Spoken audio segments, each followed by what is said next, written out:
বাংলাদেশি পণ্যে ৩৫% বাড়তি শুল্ক যৌক্তিক নয় বললেন অর্থ উপদেষ্টা। সংকট উত্তরণে লবিস্ট নিয়োগের তাগিদ বিশ্লেষকদের।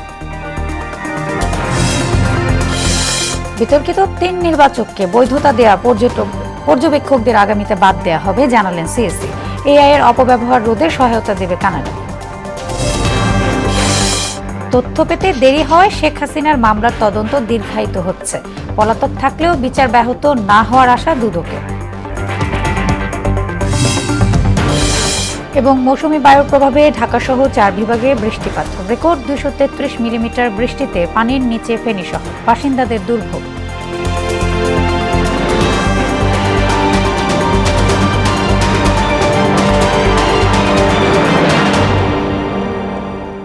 আসসালামু আলাইকুম, সবাইকে মোহনা সংবাদে স্বাগত। শুনছিলেন শিরোনাম, আর পুরোটা সংবাদ জুড়ে আছে আমি সোনিয়া ইসলাম।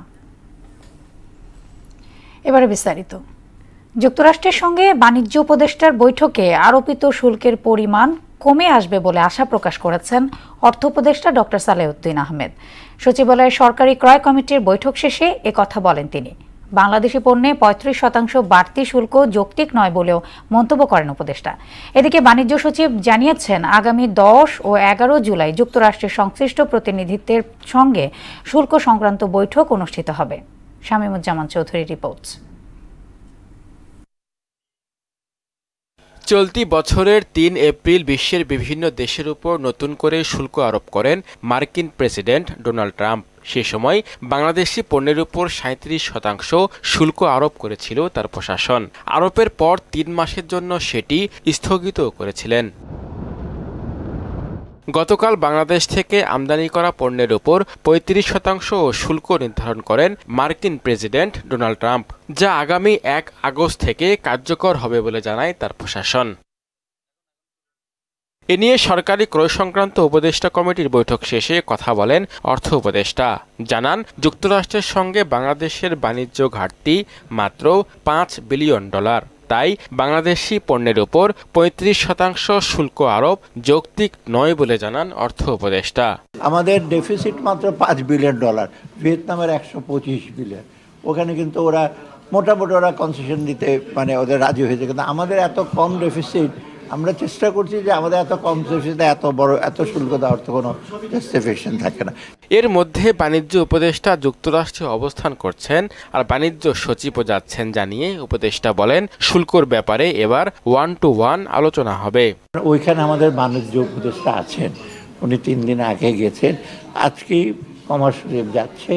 8 তারিখে মিটিং, আমাদের ওদের 8 তারিখ কালকে খুব ভোরবেলা। ওই মিটিংয়ের পর আমরা বুঝতে পারবো। এদিকে আলাদা ব্রিফিংয়ে বাণিজ্য সচিব জানান, বাণিজ্য স্বার্থ রক্ষা করে বাংলাদেশ যাতে কোনো অসুবিধায় না পড়ে সে ব্যাপারে সরকার কাজ করছে। আমাদের বাণিজ্য স্বার্থ সংরক্ষণ করা এবং যুক্তরাষ্ট্রের বাজারে বাংলাদেশের যে এক্সিস্টিং বাণিজ্য আছে সেই বাণিজ্যটা রক্ষা করা। আর আমাদের কাছে তারা কিছু চেয়েছে, সেটা হলো শুল্ক কমানো পর্যায়ক্রমে। যুক্তরাষ্ট্রের বোয়িং কেনার ব্যাপারে আলোচনা চলছে, আর এয়ারক্রাফট, যানবাহন, যন্ত্রপাতি ছাড়াও সয়াবিন তুলা আমদানি বাড়াতে দেশটি প্রস্তাব দিয়েছে বলে জানান বাণিজ্য সচিব। তুলা খাতের, বিশেষ করে টেক্সটাইল খাতের যারা অংশীজন, তারা সরকারের সাথে আলোচনা করছেন। শামীমুজ্জামান চৌধুরী, মোহনা সংবাদ, ঢাকা। বাংলাদেশি পণ্যে যুক্তরাষ্ট্রের বাড়তি শুল্ক আরোপকে মানবাধিকার লঙ্ঘনের সঙ্গে তুলনা করেছে আন্তর্জাতিক সম্পর্ক বিশেষজ্ঞ অধ্যাপক ডক্টর ইমতিয়াজ আহমেদ। এর ফলে যুক্তরাষ্ট্রে পোশাক রপ্তানিতে ভাটা পড়বে আশঙ্কা করে সংকট সমাধানে মার্কিন লবিস্ট নিয়োগের তাগিদ দিয়েছেন তিনি। শিল্প উদ্যোক্তারা বলছেন, এ নিয়ে দেন দরবার করার যথেষ্ট সুযোগ রয়েছে। রেজা খানের বিশেষ প্রতিবেদন। চলতি বছরের ২রা এপ্রিল বিভিন্ন দেশ থেকে আমদানি করা পণ্যে ব্যাপক হারে শুল্কারোপের ঘোষণা দেন মার্কিন প্রেসিডেন্ট ডোনাল্ড ট্রাম্প। এতে যুক্তরাষ্ট্রসহ বিশ্ববাজারে অস্থিরতা দেখা দেয় ৯০ দিনের জন্য সিদ্ধান্ত স্থগিত করেন তিনি, যা বুধবার থেকে কার্যকর হওয়ার কথা ছিল। তবে তার আগেই পুরনো সিদ্ধান্ত আগস্ট থেকে কার্যকর করা নিয়ে সংশ্লিষ্ট দেশের সরকার প্রধানদের চিঠি পাঠান ট্রাম্প। তার এ ঘোষণায় এবারও নেতিবাচক প্রতিক্রিয়া জানিয়েছেন শিল্প মালিক ও বিশ্লেষকরা। ব্যবসায়ীরা বলছেন, প্রতি বছর মার্কিন যুক্তরাষ্ট্রে $8 বিলিয়ন মূল্যের তৈরি পোশাক রপ্তানি করে বাংলাদেশ। বাংলাদেশি পণ্যে অতিরিক্ত 35% শুল্ক আরোপ করাকে অশনি সংকেত হিসেবে দেখছেন ব্যবসায়ীরা। আমাদের যে 35% বলেছে, এটা কিন্তু শুধু 35% না, আগের যে শুল্ক ছিল সেটার উপরে 35%। তার মানে এটা দাঁড়াবে কত? এটা অ্যারাউন্ড দাঁড়াবে 50। নানা প্রতিকূলতা মোকাবেলা করে তৈরি পোশাক শিল্পের রপ্তানি 6.9% বেড়েছে। এটি ধরে রাখতে এখনই সংকট সমাধানে উদ্যোগ নেয়ার তাগিদ দেন তিনি। এখনো সময় আছে, ইমিডিয়েটলি আমার বিশ্বাস আমাদের যে ডক্টর ইউনূস সাহেব আছেন, সারা বিশ্বে উনি একটা জনপ্রিয় মানুষ, উনি ইচ্ছা করলে ডেফিনেটলি এটাকে নেগোশিয়েট করে আমাদেরকে একটা সহনীয় পর্যায়ে নিয়ে আসতে পারবে। বাড়তি শুল্ক আরোপকে রীতিমতো মানবাধিকার লঙ্ঘন মনে করছেন আন্তর্জাতিক সম্পর্ক বিশেষজ্ঞ ডক্টর ইমতিয়াজ আহমেদ। আমি তো ব্যবসা করছিলাম, আমাকে রেসিপ্রোকাল হতে পারে যে হ্যাঁ আপনি 10% দিচ্ছেন, আমিও 10%। তা আমার তো কোনো টেরিফই নেই বলতে গেলে, তাহলে আমাকে কেন এটাকে রেসিপ্রোকাল ব্যবহার করা হচ্ছে না? অন্য কথায় এটা তো রীতিমতো একটা হিউম্যান রাইটস ভায়োলেশন। সমস্যা সমাধানে কূটনৈতিক তৎপরতার পাশাপাশি মার্কিন লবিস্ট নিয়োগের তাগিদও দেন এই বিশেষজ্ঞ। এখনও আমরা জানি না যে বড় আকারে লবিস্ট নিয়োগ করা হয়েছে কিনা, কিন্তু এখান থেকে যে আমি সমাধান করব এটা হয় না। আর একটা হলো যে এটা বড় হোমওয়ার্ক করা দরকার এখন আমি মনে করি, এখন যদিও মাত্র 1 মাস আছে মনে হয়। রেজা খান, মোহনা সংবাদ, ঢাকা। বিগত 3টি বিতর্কিত নির্বাচনকে বৈধতা দেয়া বিদেশিদের আগামী নির্বাচনে পর্যবেক্ষক তালিকা থেকে বাদ দেয়া হবে বলে জানিয়েছেন প্রধান নির্বাচন কমিশনার AMM নাসির উদ্দিন। দুপুরে কানাডার হাইকমিশনার অজিত সিং এর সঙ্গে বৈঠক শেষে সাংবাদিকদের প্রশ্নের জবাবে তিনি এ সিদ্ধান্ত জানান। নির্বাচনকে নেতিবাচক উপায়ে প্রভাবিত করতে আর্টিফিশিয়াল ইন্টেলিজেন্সের অপব্যবহার রোধে দেশটিকে ইসিকে সাহায্য করবে বলেও জানান তিনি। এমআর আসাদের রিপোর্ট। নির্বাচন কমিশন সচিবালয়ে কর্মরত সাংবাদিকদের সংগঠন reporters forum for election and ডেমোক্রেসির আমন্ত্রণে ইসি ভবনে আয়োজিত ফল উৎসবে অংশ নেন সিইসি AMM নাসির উদ্দিন। বলেন, ভেঙে পড়া নির্বাচন ব্যবস্থার থেকে উত্তরণ ঘটিয়ে আগামীতে সুষ্ঠু নির্বাচনের সুযোগ কাজে লাগাতে চায় কমিশন। আমরা সবাই মিলে কিন্তু 91 সালে একটা অত্যন্ত সুষ্ঠু নির্বাচন উপহার দিয়েছি জাতিকে, 96 সালে দিয়েছি, 2001-এ দিয়েছি, এখন কেন পারবো না? আমাদেরকে পারতেই হবে। এর আগে কানাডার রাষ্ট্রদূতের সঙ্গে বৈঠকের পর সাংবাদিকদের প্রশ্নের উত্তরে সিইসি জানান, বিগত বিতর্কিত নির্বাচনকে বৈধতা দেয়া পর্যবেক্ষকদের এবার আমন্ত্রণ জানানো হচ্ছে না। যে সমস্ত পর্যবেক্ষক গত 3টা নির্বাচনকে সার্টিফিকেট দিয়েছে যে খুব সুন্দর নির্বাচন হয়েছে, অ্যাকসেপ্টেবল ক্রেডিবল নির্বাচন হয়েছে, তো তাদেরকে কি আমাদের নেওয়া উচিত? আমরা নিব, দেখে শুনে নিব। জানান, ইসি UNDPর দ্য ব্যালট প্রজেক্টে কানাডার সহায়তা চাওয়া হয়েছে। The misuse of AI may be a big threat for us. So we have sought their assistance. There is a basket for a project by India. So every country is coming. The other day, Japan এসছে না, জাপানে, Australia এসে গেছে, তো Canada might also join. ত্রয়োদশ জাতীয় সংসদ নির্বাচনের সম্ভাব্য তারিখ রাষ্ট্রদূত জানতে চেয়েছেন বলেও উল্লেখ করেন সিইসি। লাস্টলি বলেছি যে this interaction will continue. MR Asad, Mohona সংবাদ, ঢাকা। শেখ হাসিনা ও পরিবারের সদস্যরা বিদেশে পলাতক থাকলেও মামলার অনুসন্ধান ও বিচার প্রক্রিয়া বাধাগ্রস্ত হবে না বলে জানালেন দুদক মহাপরিচালক আক্তার হোসেন।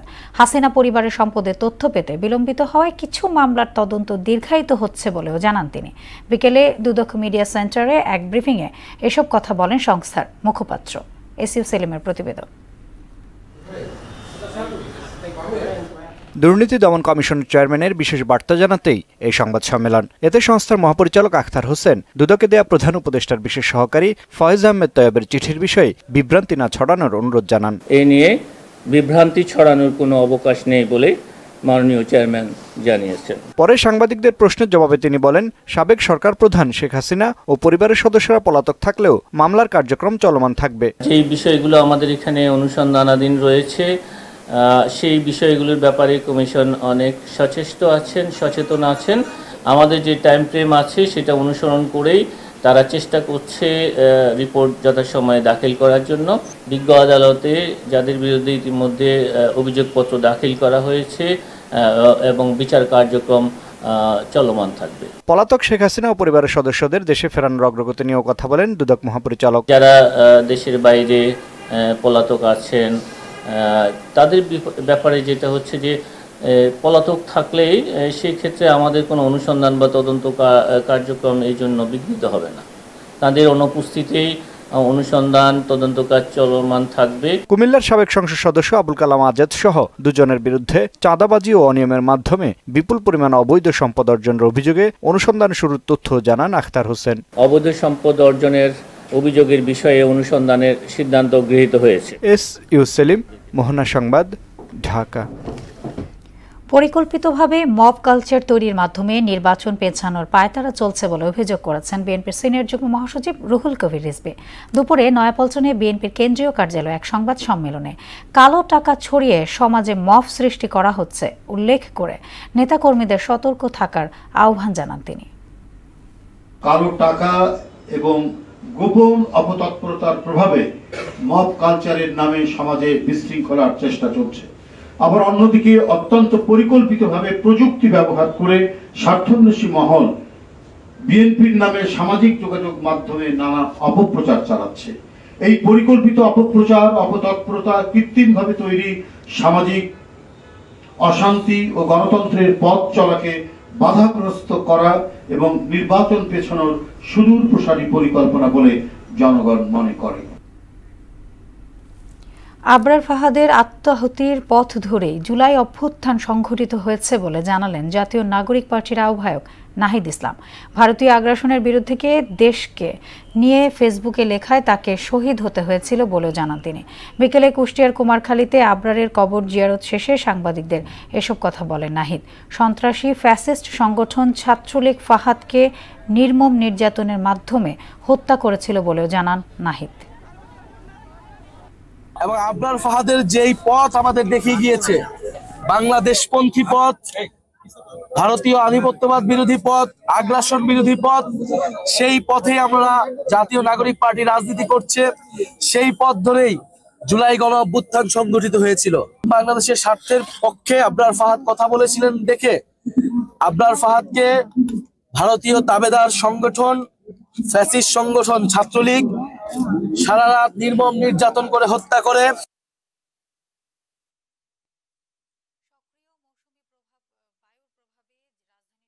দেশের বিভিন্ন অঞ্চলে বৃষ্টিপাত হচ্ছে। ভারতের পশ্চিমবঙ্গ ও পার্শ্ববর্তী এলাকায় লঘুচাপ সৃষ্টি হয়েছে, যেটি বিস্তৃত হয়েছে উত্তর বঙ্গোপসাগর পর্যন্ত। ফলে ঢাকা সহ দেশের বিভিন্ন অঞ্চলে বৃষ্টিপাত হচ্ছে। গত 24 ঘন্টায় দেশের সবচেয়ে বেশি 157 মিলিমিটার বৃষ্টি হয়েছে কক্সবাজার জেলায়। এ সময় ঢাকায় এর পরিমাণ ছিল 8 মিলিমিটার।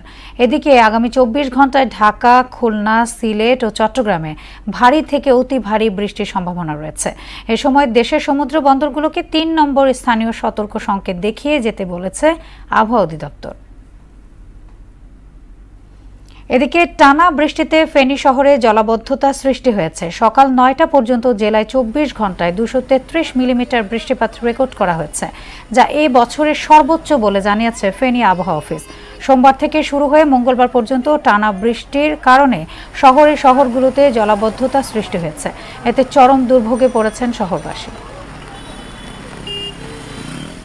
দর্শক, এই নিয়ে আরো জানাতে আমাদের সঙ্গে যুক্ত হচ্ছেন সহকর্মী সুরঞ্জিত নাগ। সুরঞ্জিত, ফেনীর জলাবদ্ধতার সবশেষ কি তথ্য আছে আপনার কাছে জানাবেন?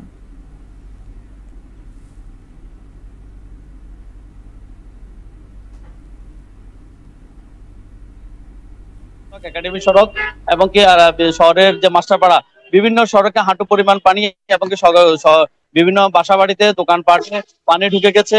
এই জন্য মানুষ বিভিন্ন ভোগান্তিতে পড়ছে। এদিকে আজকে বিকেল 3টা থেকে ফেনী শহরের বিদ্যুৎ ব্যবস্থা বন্ধ রয়েছে এবং বিদ্যুৎ বন্ধ থাকার কারণে মানুষের নানা ধরনের ভোগান্তি পোহাচ্ছে।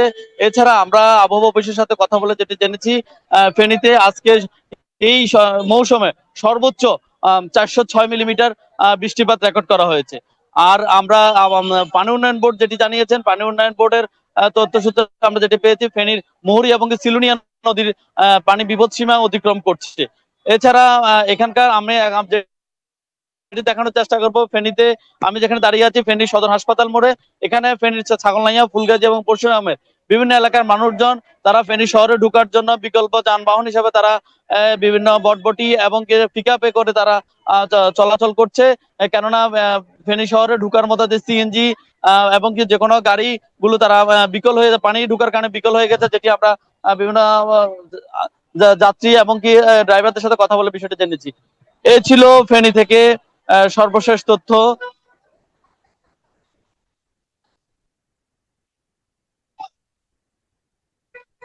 সুরঞ্জিত, আপনাকে ধন্যবাদ। চট্টগ্রাম বন্দরে নিউ মোরিং কন্টেইনার টার্মিনালের দায়িত্বে 17 বছর পর পরিবর্তন হয়েছে।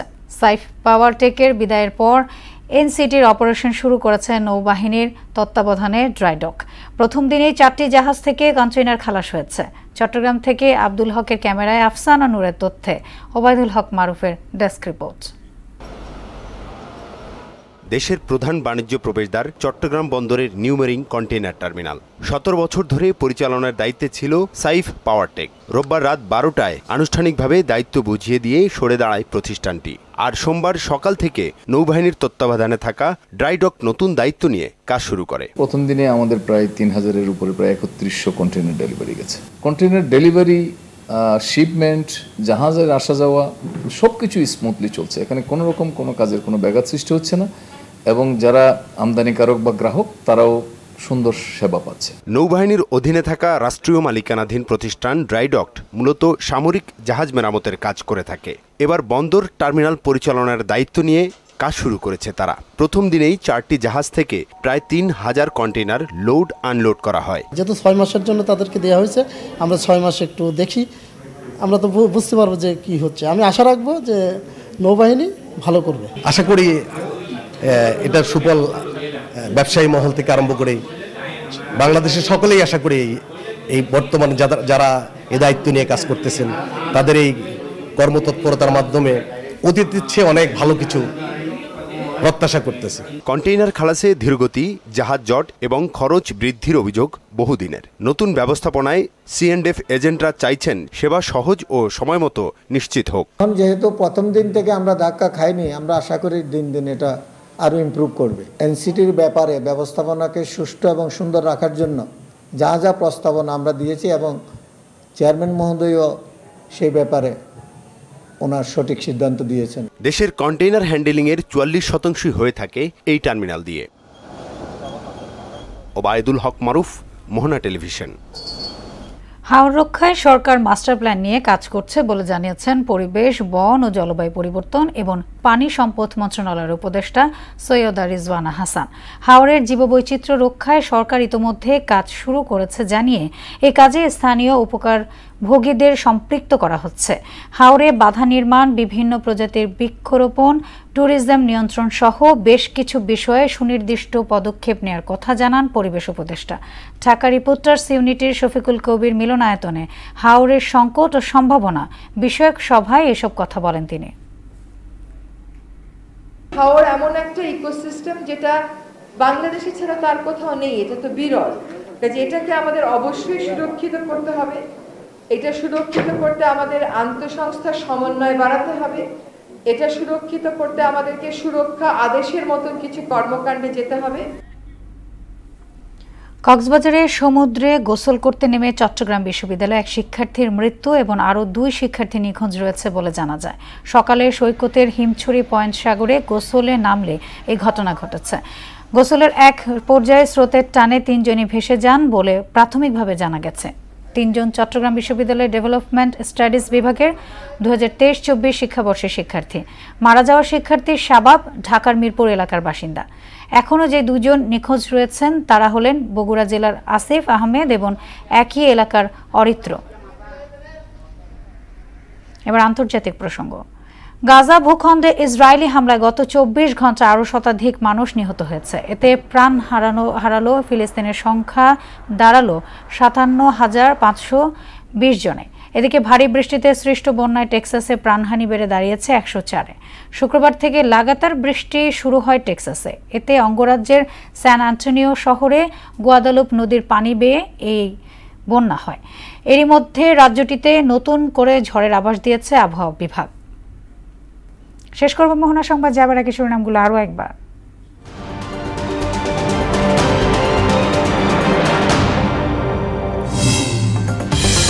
বাংলাদেশি পণ্যে ৩৫% বাড়তি শুল্ক যৌক্তিক নয় বললেন অর্থ উপদেষ্টা। সংকট উত্তরণে লবিস্ট নিয়োগের তাগিদ বিশ্লেষকদের। বিতর্কিত ৩ নির্বাচনকে বৈধতা দেয়া পর্যবেক্ষকদের আগামীতে বাদ দেয়া হবে জানালেন সিএসসি। এআই এর অপব্যবহার রোধে সহায়তা দেবে কানাডা। তথ্য পেতে দেরি হয়, শেখ হাসিনার মামলার তদন্ত দীর্ঘায়িত হচ্ছে। পলাতক থাকলেও বিচার ব্যাহত না হওয়ার আশা দুদকের। এবং মৌসুমী বায়ুর প্রভাবে ঢাকা সহ 4 বিভাগে বৃষ্টিপাত। রেকর্ড 233 মিলিমিটার বৃষ্টিতে পানির নিচে ফেনী শহর, বাসিন্দাদের দুর্ভোগ। এ ছিল মোহনা সংবাদে। পরবর্তী সংবাদ রাত 9টায়। এর আগে সন্ধ্যা 7টায় দেখবেন সংবাদ এক নজর। মোহনা সবশেষ খবর জানতে ভিজিট করুন www.mona.tv। সংবাদ দেখতে পারেন ফেসবুক, ইউটিউবে। এতক্ষণ সঙ্গে থাকার জন্য ধন্যবাদ সবাইকে।